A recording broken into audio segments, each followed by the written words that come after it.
Hello there. I'm Nato Thompson, the Artistic Director at Creative Time. We're a New York-based public arts organization. It's good to be in Greece with you, virtually. I'm there with you in spirit as we speak. My spirit is coming through the camera and infusing the room.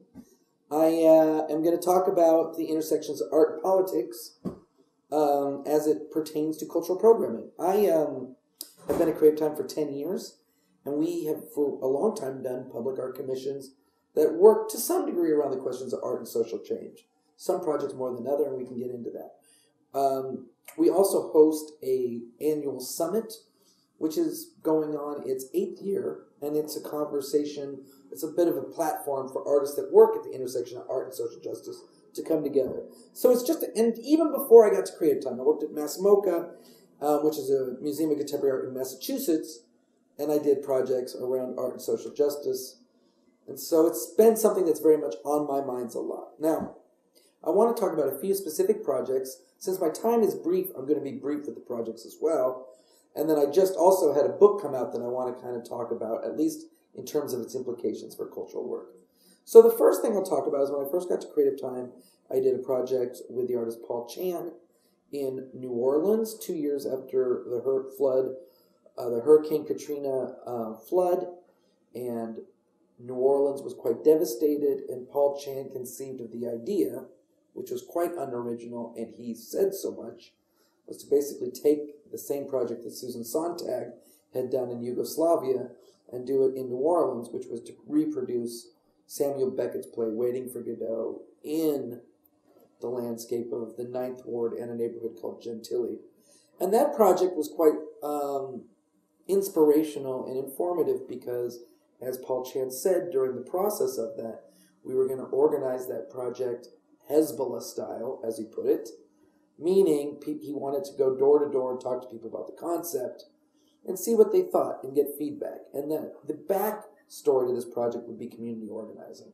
And that really informed the project, although at the end of the day, the play itself, Waiting for Godot, stayed the same.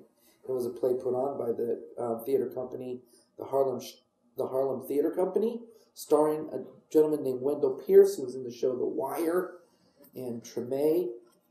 And it was an extraordinarily successful project. And I say successful in so much as those that came were from the neighborhoods. When we first started talking to people about this, they said no one from the neighborhoods would come. And simultaneously, they said nobody that's outside of the neighborhoods would come either. So basically, we're told no one would arrive. But in fact, it was quite important for people to come in. It wasn't directly political. It was much more melancholic, absurdist, dreamy. And in the space of all those dreams, became a vehicle, a vessel. The play became a vessel for a lot of emotion.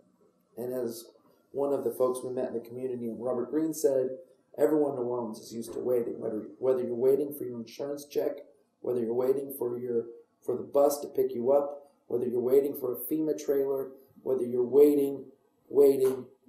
So it became an important project.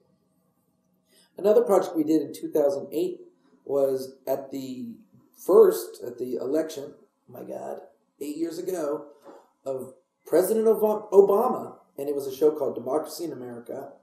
And rather than looking to the upcoming Obama years, it was reflecting on the previous 8 years of a gentleman named George Bush.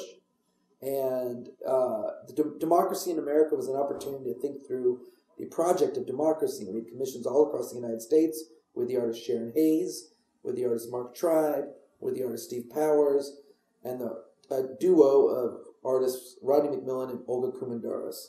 And each of them did a project across America, site-specific, thinking about the project of democracy. In addition, we produced a social space at the Park Avenue Armory, which had speeches and a massive installation as a sort of hub for people to come together and think through, on an activist space, the question of democracy. In 2009, we worked with the artist Jeremy Deller on a road trip across America about the Iraq War. And that project, which was called It Is What It Is, Conversations About Iraq, consisted of a blown-up car from Baghdad, a U.S. soldier, and an Iraqi who had just come back from the war zone and were on hand next to this blown-up car to have conversations across the southern belt of America about what they experienced. And an interesting anecdote about that project was, and I talk about this a lot, for many people we encountered, the project didn't work. And I say that in an interesting way, only in so much as often when it comes to political art, you will encounter people that think it does not work, and I'll tell you why. Well, on one side, the activists said to us, well, this isn't political because it's too ambiguous. You're just having conversations without any kind of efficacy, without any utility. You know, as one guy said, this is like going to New Orleans at the height of the flood of Katrina, and you want to talk about the merits of Cajun food. Well, there's something urgent here. You need to be directly political. So for activists, the project wasn't political. For the art writer in the New York Times, it was very political, but not necessarily art. So Ken Johnson wrote, well, this may be a therapeutic project for a nation healing from a traumatic war, but I don't think it necessarily constitutes as art. So there you have it. One person thought it wasn't art, another one thought it wasn't activism. Wow, it's something. And so often in projects we find ourselves in the midst of these kind of tensions pulling at each other. Another project more recently we took on was a project with the Weeksville Heritage Center. It was a long-term collaboration where we started thinking about art in cities more on an infrastructural level, and particularly thinking about race and class as it applies to a neighborhood.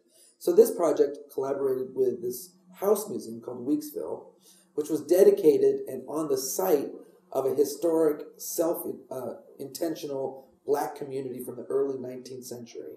And they were founded by a guy named John Weeks, who was interested in having African Americans at that time buy property, because if you owned property, you could then vote.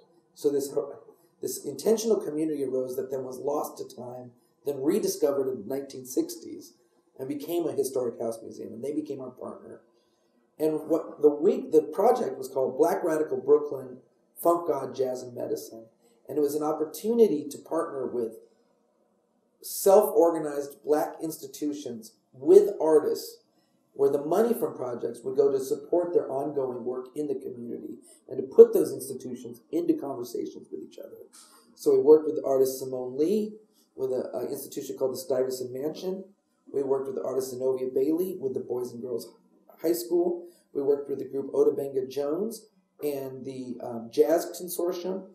And we worked with the artist Bradford Young with the church Bethel Tabernacle AME. Side note, Bradford Young is up for an Oscar for cinematography on the sci-fi epic Arrival. Just name dropping there. Anyways, that project was important because one of the things I've been really interested in is that the money from projects is a part of its politics. That the money goes into radical movements, that it goes into infrastructure. If you think about biennials like Documenta or Venice Biennial, what if all that money that's dumped into artworks actually went into stable structures that lasted over time? That was the kind of thought, the crucible, which we were thinking about in that project. I'm giving you a whirlwind tour of some projects, but I also wanted to quickly mention my book, which is called Culture as a Weapon, The Art of Influence in Everyday Life. And one of the things that comes up in that book that I think is important for the conference to think through is that art is not just the territory of artists. And in fact, many of the skill sets that have been learned by artists in the early part of the 20th century are now being used by corporate culture, marketing culture, everyday culture on a vast level, using signs and symbols, using images, using social relationships as a way to produce a feeling. Relational aesthetics, conceptualism, performance, these are not just in the hands of artists. They're in a lot of different forms of power. And it's not necessarily all for good.